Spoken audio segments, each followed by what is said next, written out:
Today I want to begin with, this is just my opinion, which you don't come from my opinion, but this part's just my opinion. I want to begin with what I think is one of the most catalytic relational dynamics that goes under the radar that's pretty much, I feel like, sometimes overlooked by humankind. So one of the most important catalytic relational dynamics that is at play every single day in our lives, in most of our conversations, but we're not aware of it. So I want to surface it, make you aware of it, because this is a game changer when we can keep this front and center. So here it is. I made this up. It's a little clunky, and I'm going to read it twice, and then I'm going to talk about it. And it's basically this idea. The relationship you have with others is rarely the same relationship they have with you. The relationship, I see the confusion. I know, I'm gonna go slow. Okay, and I was trying to figure out how to make this clear, but anyway, I'm gonna illustrate it in a minute. The relationship that you have with others, all the people in your life, is rarely, sometimes it's the same, but it's rarely the same relationship they have with you. In other words, you are in a relationship with a lot of people, but it's rarely the same relationship. And the best way to illustrate it is parent-child relationship. For those of you with little kids, or if you've raised little kids, you get this. Your child, especially when they're young, your child does not have the same relationship with you that you have with your child. Because you have a relationship with a child. Your child has a relationship with an adult. Those are two very different relationships. Your child, you have a relationship with someone who is 100% dependent on you. Your child has a relationship with someone who holds all the cards until about 13, and then the cards start getting all mixed up and dealt around. Things become confusing, right? This is why we never really get our parents until we become a parent. You have to be in a relationship with your child to understand what it was like to be your parent in a relationship with you when you were a child. It's only when you become a parent that you feel what they felt, experienced what they experienced, feared what they feared, were concerned about the things they were concerned about. This is why most of us, when we, in young adult age or adulthood, we go back and apologize to our parents, right? Like, I had no idea. I owe you the biggest apology, but we didn't know it wasn't that there was something wrong with us until you're in that role, until you're walking in those shoes. You don't really understand it because you're in a relationship with your child, but it's not the same relationship. And this dynamic is true for most of your relationships, and it's true for most of my relationships. And as obvious as this is, and I'm going to give you some more illustrations, as obvious as this is, we rarely take it into consideration in our communication. We rarely take it into consideration with the words that we choose. Another illustration, at work, you are in a relationship with your employer, you're in a relationship with your employees, but it's not the same relationship. Everybody's friendly, but you know better than to think you're actual friends because there's an inequality. And this is true, again, of most relationships. Older brother, younger brother, older sister, younger sister, older brother, younger sister. Even in family, there is an inequality. And because there's an inequality, it's a relationship. It's just not the same relationship. There's an inequality whenever one party is dependent upon or needs the other. Now, to be clear, equal value, everybody's of equal value in the relationship, but there's unequal power, influence, and authority. And when this is the case, it means you're in a relationship with someone, but it's not the same relationship. And this baked in relational reality, and this is not a problem to solve, this is just This is just a tension to manage and to recognize, and as we're gonna see in a few minutes, this is a tension we should all figure out how to leverage in a positive and powerful way. But this baked in relational reality should govern and inform how we talk to each other. And specifically, it should influence the words we choose. We will come back to that in just a minute. Today, if you have not been tracking along with us, or if you have, we are actually in part 2 of a series entitled The Weight of Your Words. The weight of your words. And if you have ever been crushed by someone's words, you get this, and you know what we're talking about. Words carry weight. They can leave a mark for good or for bad. They can inspire, they can build, or they can destroy, they can wound, right? I mean, we have all been on the receiving end of words that have built us up. We've all been on the receiving end of words that have torn us down. left us wondering, taken away our confidence. I'm so proud of you. You embarrassed me tonight. I wouldn't miss it for the world.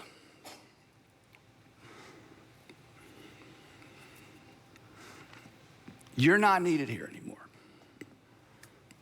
We've all been on both sides of things like that, haven't we? In fact, some of those phrases are emotional for you. Maybe something recently. That's the power of words. Here I am reading words on a screen that reflects something someone has said to you, and suddenly it's very personal. It's very emotional. Our lives, I don't need to convince you of this, but our lives have been shaped by the words spoken to us, over us, at times we feel like words spoken at us. This is true for our childhood. It's true right now for some of you in your marriages. You are dealing with wounds and carrying wounds, and your spouse has said, I'm just telling the truth, I'm just being honest. We talked about that last time, and you're like, yeah, you're just being honest, but you're killing me with the weight of your words. Words inflate or deflate our confidence. With the words spoken to us or at us or over us, it impact who we see in the mirror, right? And here's the thing, and here's where we make a turn. While we are quick to acknowledge the fact that people's words spoken to us, over us, and at us have impacted our lives and our childhood, and again, who we see in the mirror, we're quick to recognize that. I don't have to convince you of that. What we are not so quick to recognize, what we're often slow to recognize, and here's the point of today's few minutes together, and what we are slow to take responsibility for is how our words land and impact others, which should bother all of us, right? But it should bother a specific group of us more. Those of us who consider ourselves Jesus followers. The idea that our words have the potential to wound, that our words have the potential to undermine somebody's confidence or to undermine someone's self-esteem or to inflict a scar that they carry with the rest of their lives. That potential with our words should really bother us, and of all people, we should take responsibility for our words. And here's why. The Apostle Paul comes along and teases out Jesus, new covenant command to love us. He loved us to love as God through Christ loved us. And he teases it out, and the Apostle Paul says throughout his letters, hey, we're one another people. That's what Christians are supposed to be. We're one another. We are supposed to make decisions and choose words and respond in such a way that the person on the other side of us, the one another, is actually benefits by being in a relationship with us or being on the other side of us. We're supposed to encourage one another and honor one another and forgive one another and carry one another's burdens. We're supposed to sacrifice for the sake of the benefit of other people, which means our words matter, and we are more responsible than the average person for leveraging our words in such a way that our words build people up. These kinds of words, as we're going to talk about, should characterize us. So we have to take responsibility for our words. Now, real quick, if you're not a Jesus follower, if you're not a Christian, or maybe you used to be and you kind of hit the eject button and you're out, isn't it true that you may be more curious if the Christians you knew had been more cautious with their words? Well, isn't it true that you may be more curious or maybe more open to leaning in or rediscovering the faith that you grew up in or grew up with if the Christians around you had used their words in a different way as it relates to you, and not just to you, but the people that you love the most? So in this series, we're talking about three dynamics that are at work in every conversation. And regardless of your faith tradition or regardless of whether or not you even have faith, this is gonna be super, super helpful, because these three dynamics they're weaving their way into every conversation we have. These three dynamics actually determine what people hear regardless of what we actually say. And here's the thing, this is why we should be good at this. We have all been on the receiving end of all three of these dynamics, which means this should be easy for us. Because, we should be able to keep it front and center, but we don't. So the last time we were together, we talked about the first one of these dynamics, and the first one is simply this, that words are not equally weighted. In other words, all words don't weigh the same, and specifically, negative words weigh way more than positive words. So we talked about proportion control, right? Not just portion control, proportion control. The proportion of positives to negatives is a really big deal in relationships. And if we want to have the kind of relationship and influence with people where they're able to hear the hard things and sometimes the negative things. We need to load up on the positive, because whether we like it or not, whether we think it's fair or not, it's very difficult for people to hear the negative if all they get is negative. And if it's hard for people to hear the negative if it's the one-to-one correlation between positive and negative, that words don't weigh the same, and negative words weigh way more than positive. So we talked about that last time. So today, I want to talk about the second dynamic, and the second one is this: that source determines weight. Source determines weight.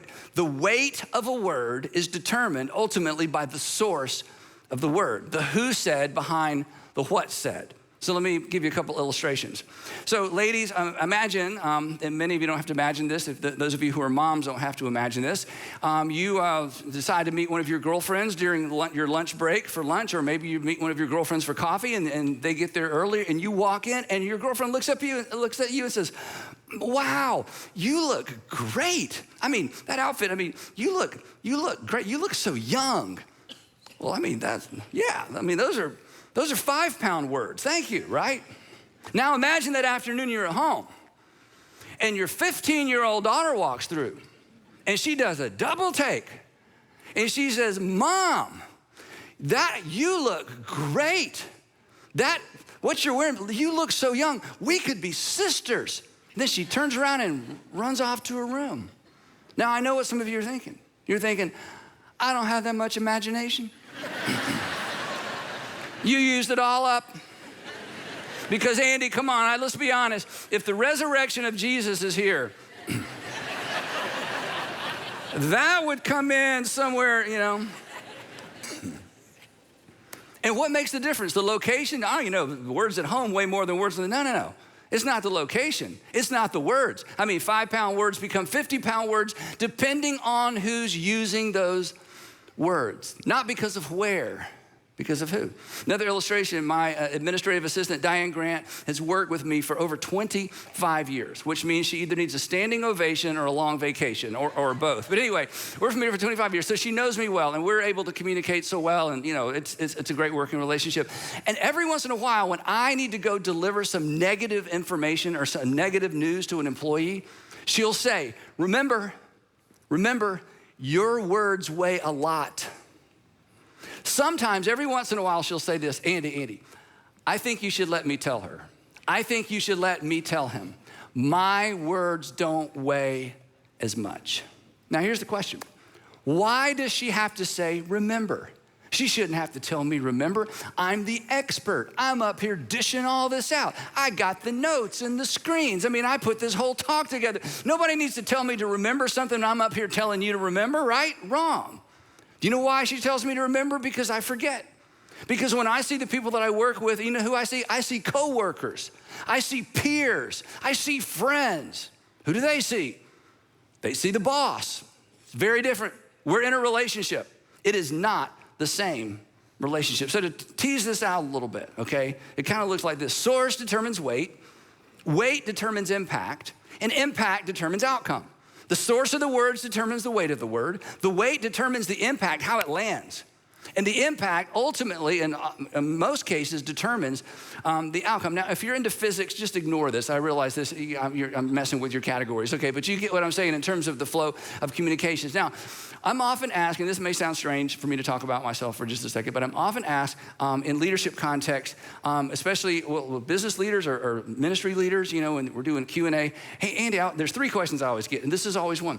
Hey, how do you handle conflict, or how do you handle criticism? How do you handle criticism? And my first response is, what criticism? Who would criticize a pastor? I'm sort of beyond. People don't know. Okay, that's not true. And so here's what I always say. I say, well, it depends on where the criticism's coming from, right? Because source determines weight. Social media criticism, here's what I do. I take screenshots of the best ones. I have a folder on my phone that says Andy haters, and I put them in there. And when I'm having dinner with my kids, I pull them out and I read them to my kids. I'm not making this up. In fact, I brought a couple just to, so we can all laugh along. These are a little old. The newer ones are like, woo. But anyway, so these are a couple years old. Okay, here's one. At Andy Stanley, you are a false teacher. The Lord has a nice warm place waiting for you on Judgment Day. Wow. Did you send that? No, okay, yeah. This next one is from a pastor, okay? I probably shouldn't even have told you that, okay? But he's trying to be somewhat fair. With all due respect, this is my favorite part. You're a false prophet from Satan's hell, and if you don't repent, when you die and lift up your eyes in hellfire, you will be. I know. Okay, no pity. Does that hurt my feelings? No, these people don't know me. I mean, I share these with my kids. We got some zingers. There's some amazing ones, okay? But the point is, this doesn't bother me, not because I'm so mature, it's because of the source. Now, if I were to walk into our board meeting, we have a board that I answer to. They could meet this afternoon and fire me. If I was at a board meeting and one of them said, Andy, I need to say something, and they reeled off one of these, I'm like, okay, we got to talk. That's like, Sandra, pray hard. I'm on the edge, why? Because source determines weight. Source determines weight. And source determines weight, not just with the negative. Source, this is what I want you to get today. Source determines weight with the positives as well. And this is why this is so important, which means, and I'm gonna tease this out a little bit more in a minute so you can take this home, which means every single one of you, those of you watching, those of you wherever you are in the world, and regardless if you're a Christian or regardless of your faith tradition, this isn't all skate. Every single one of you has unique potential to leverage the weight of your words in specific relationships. And if you get this right, you make other people better. If you were to ask Sandra what the moment where she felt most affirmed in her role as a mom, she would tell you about a short exchange she had with her dad years ago. And last night we were having dinner, and I told her I was going to share this story. I asked her, can I share this story? I said, it's already in my notes, so it would really help if you said yes. She said yes. And I went over it with her just to make sure I got the details right, and we both got emotional. So she's downstairs. Andrew's 30 years old now, so he was in a high chair. And she's downstairs early one morning, and her parents just spend the night with us. She's down there by herself, and she's got him in the high chair, and she's doing the poke and swipe, the poke it in, swipe the bottom lip, poke. Is that what you call it? Something like that. Anyway, she's got that thing going on. Her dad comes downstairs. Her dad is a man of few words, incredible man, but, sits down quietly, waits, watches. And then he says to her, and I quote, "You are a really good mom." Now, just to brag on my wife, okay, there were more epic and interesting and affirming mother moments than poke and swipe early in the morning when getting mush into Andrew's face, okay? And to be honest, even bad mothers feed their babies, okay? So this isn't like, whoa, you're feeding your baby. Oh my gosh. You are like, no, right? That's the point. That's the whole point. It wasn't what, it was who. She homeschooled our kids for 10 years, okay? She taught them to read. She taught them math. She can remember algebraic expressions. She bungee jumped. She learned to knit because Allie wanted to learn to knit. Then Allie didn't want to knit, but she'd already learned. She did all that, no complaining. One Christmas, one of our boys gave her spinners for the minivan. You remember spinners that you put on the wheel? And she just feigned gratitude like, oh my gosh, it's what I've always wanted. She's looking at me like, will these go in the minivan? I'm like, they don't go in the minivan.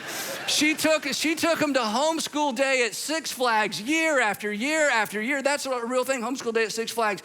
And I learned, I never went because she's a way better parent than me. And I had to work that day. What day is it? Oh yeah, gotta work. Anyway, as much as I want to go to homeschool day at Six Flags, the lines were really short with all the roller coasters. Not because, there were fewer kids, but because on average, homeschoolers aren't that brave. Anyway, so sorry, homeschool kids. Anyway, so the point is, if we wanted to put everything she's done as a fabulous mom on the wall, there's so much to brag about. But you ask her, that's the moment. Because source determines weight. Now, so what do we do with that? That's just true. And nobody's gonna argue with that. But imagine, just for a moment, I'm gonna give you a specific application. Imagine if we remembered that everywhere we went in every conversation. Anytime you realize I have a little bit of a unique advantage, I have a little bit of a unique relationship. We're in a relationship, it's not the same relationship. Who am I? Imagine what we could do, imagine what you could do, the power of your words. So here's the application. Remember, because we forget. Remember who you are and what you represent to the person on the other side of you. It's just remember who you are and what you represent to the person on the other side of you. And in any relationship where you have any advantage, positionally, relationally, even financially, you have a unique opportunity because your words carry additional weight. And I would just want to encourage you to leverage that opportunity every chance you get.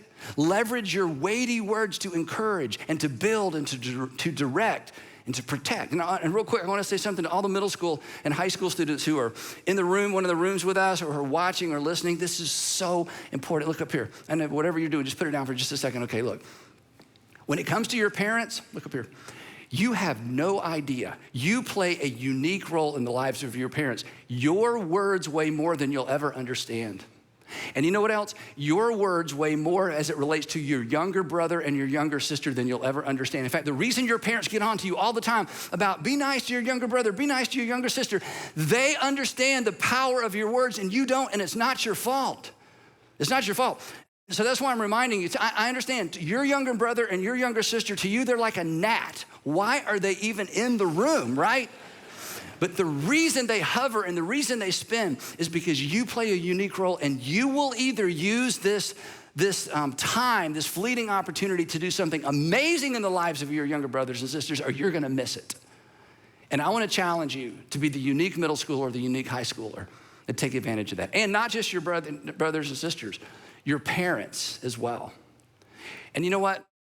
Your words to the lives of your parents, they weigh 500 pounds for positive or for negative. You have the power with your words as it relates to your parents. You have the power to crush or to encourage. Quick story, years ago, when President Obama was elected for his first term, I got a call from his administration to come be a part of the festivities at the National Cathedral, the service they have after the inauguration. Some of you remember that. And you may not know this, so you may want to write this down. See, I don't know if you know this, but politics is not an emotionally neutral topic. I should put that on the screen. Politics is not an emotion. So when I got invited, I thought, wow, what a privilege. I was completely shocked. And I thought, wow, what an incredible opportunity to get to go to the National Cathedral, all these famous people, and I get to read this thing that was read when George Washington was inaugurated. I mean, it's just, but I realized if I do this, there's gonna be people that are like, yeah, he's one of us, and other people are like, no, he's one of them. And it just. So Andrew, our oldest again, we're driving home. I remember what road we were on. I had just gotten this invitation the day before. I got to let him know what I'm going to do. And I said to him, Andrew, he was 15. I said, Andrew, hey, I get invited to do this thing, but some people are going to be upset. Some people are going to be too excited. It's divisive. It could be, And so I'm just trying to figure out what to do. And he said something I'll never forget. And my point is, students, you have no idea the weight of your words with your parents. He said to me, Dad, if God brought this opportunity along, don't you think you should take it regardless of what other people think? It's like the peer pressure talk for grown-ups, from the teenagers. Dad, don't give in to peer pressure. It's like, okay, so, I went ahead and did it, and the whole thing turned out great. But the point is, I'll never forget that. Why? Because his word, staff had an opinion, everybody's got an opinion, but my 15-year-old son, I'm like, goodness. So the point is, whether it's at home or at school or at work or in the neighborhood, remember who you are and remember what you represent to the person on the other side of you. One more quick illustration. Mom and Dad, this is so important. When you walk into your child's room to deliver some bad news, all right? When you walk into your child's room to deliver some not so good news, you see somebody who knows better and who needs to do better. But who do they see? They see the person whose approval they want more than anything else in the world. It's not the same relationship. You have a relationship, but it's not the same relationship. Who we are and what we represent should determine what we say, the words we choose, because who we are and what we represent determines the weight of our words. Now, So far, this has been great advice and a lousy sermon, right? In fact, some of you are like, if this is your first time, it's like, is this like positive thinking church? I've heard that's what it is. No, so far, good advice. So if we just stop right here, I want to say to all of those of you of a different faith tradition or not Christian, not a religious person, please you don't need to listen to the rest of this, but listen, you need to do that. Imagine our nation would be a much more pleasant place if all of us would leverage our words with the idea of building the person up, of the person on the other side of us, of building them up and encouraging them, right? But for Christians, the stakes are even higher. If you're a Jesus follower or claim to be a Christian, this is not optional. This isn't an add-on. This isn't like, oh, this will make me a better person, and I want you to hear me. And this isn't a ploy to leverage, in somebody's life to get what you want from them. I'm just gonna add more and more positive words, leverage the positive so I get what I want. This is not that. This is not a strategy for getting what you want. We are obligated as Jesus followers to get this right because we have a responsibility. We have a responsibility because we have been commanded by our Savior to love others the way that God through Christ has loved them, which includes the words that we use. We've been commanded to leverage our words with the benefit of the other person in mind. Now, last week, we teased out this passage. I'm just gonna read it to you real quick and keep moving, but again, this isn't optional for us. The Apostle Paul, taking again Jesus' new covenant marching orders to love as God through Christ has loved us, and he says, here's what it looks like with the words that you choose. And he says, do not, it's a command. And he says, do not let any unwholesome or any stinky word come out of your mouths, but only words that are good for building others up. In other words, he says, every conversation's a construction site. Every conversation's a construction site. And you're either gonna use your words to build or to tear down. He says, so you choose your word to build others up according to not your needs, according to their needs, that it may benefit those who listen. And why must we do this? Why is this important? Just so, hey, well, if you do this, you're just gonna get along? No, that's not the reason. The reason if you're a Jesus follower or a Christian, you have to get this right, is because you don't represent yourself. You're not just a representative of yourself. For us, the application has a twist. The application for everybody is remember who you are and what you represent to the person on the other side of you. If you're a Jesus follower, if you're a Christian, there's a twist. And here's the twist. Remember who you are and who you represent to the person on the other side of you. And who are you? You're more than the employer. You're more than the manager. You're more than the employee. You're more than the neighbor. You're more than just a parent. You're more than just the older brother. You're more than just the older sister. You're a follower of Jesus. And to use Jesus' words, you are, this is so amazing, you are the salt of the entire earth. So our words should do what salt does: preserve and protect. Preserve and protect, never harm, never undermine. He says there's more. And not only that, you are the light of the world. Our words should bring light and life to every single person we meet. Our words should bring light and life to the people on the other side of us. And then Jesus doubles down in case we didn't get it. He says, so here's what you need to do. Since you're the light of the world, I want you to do something with it. You've read this passage before. Don't put it under a bushel. Don't put it under a clay jar. He says, no, I want you to leverage your light. I want you to think about who's on the other side of you, and I want you to let your light shine before others that they might see ultimately how you live your life and connect the dots between how you live and what you say and who you worship and who you follow. I want you to let your light shine in such a way that they might see and hear and connect the dots between why you say what you say, why you possess, why you communicate the attitude that you do and the care that you do, and who you follow and who you worship, to leverage who you are and what you represent to the person on the other side of you. To leverage who you are and who you represent to the person on the other side of you. To use those weighty words to build and to encourage. It's not just an opportunity for us. It's actually our responsibility. Imagine, just imagine for a moment. Imagine the influence that the church would have in the community and the church would have in the world if we'd just gotten this one thing right.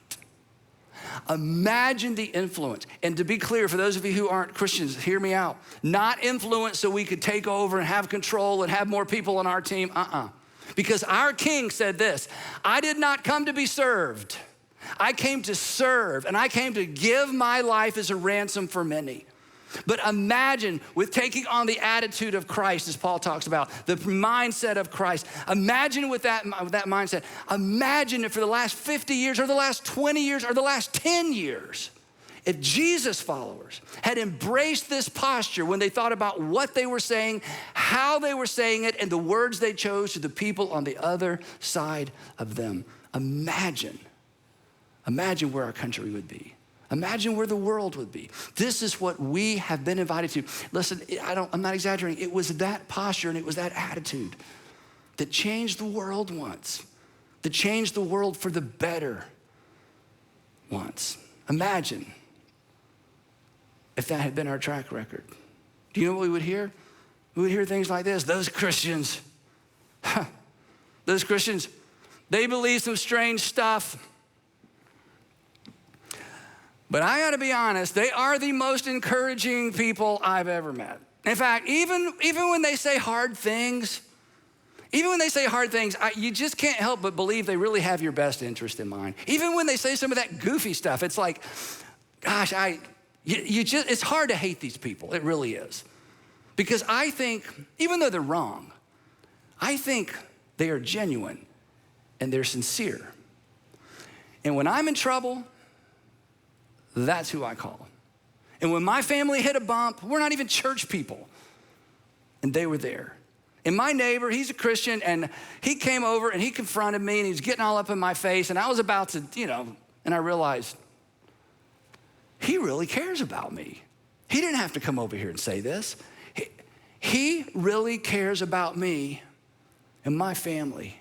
Because all my other friends are saying, oh, it's none of my business, it's none of my business. But these crazy Christians, I'm not sure I could ever believe what they believe. But I don't have a doubt that they believe it. Let's do that. When we don't get this right, Paul tells us what it looks like, what it sounds like. When we don't get this right, we lose the right to be heard. We're neither salt and we're not light. We're not preserving anything. We're not protecting anything. We're just having our way in the world. And Paul says, do you know what you sound like when you do that? I don't care if you have perfect theology. I don't care if you have the clearest picture of God of anyone in the world. I don't care if you can diagram the entire New Testament and you've memorized it in English and in Greek. I don't care. If you don't get this right, do you know what your words are in your community and to the lives of the people around you? Do you know what the people at work actually hear? He says, it's a resounding gong. And I thought about bringing one up here, but it is so loud and obnoxious. And a clanging cymbal. He says, if love isn't driving your words, if concern for other people isn't the filter through which your words pass, if you're not there to build them up, then just shut up because you're doing more harm than good.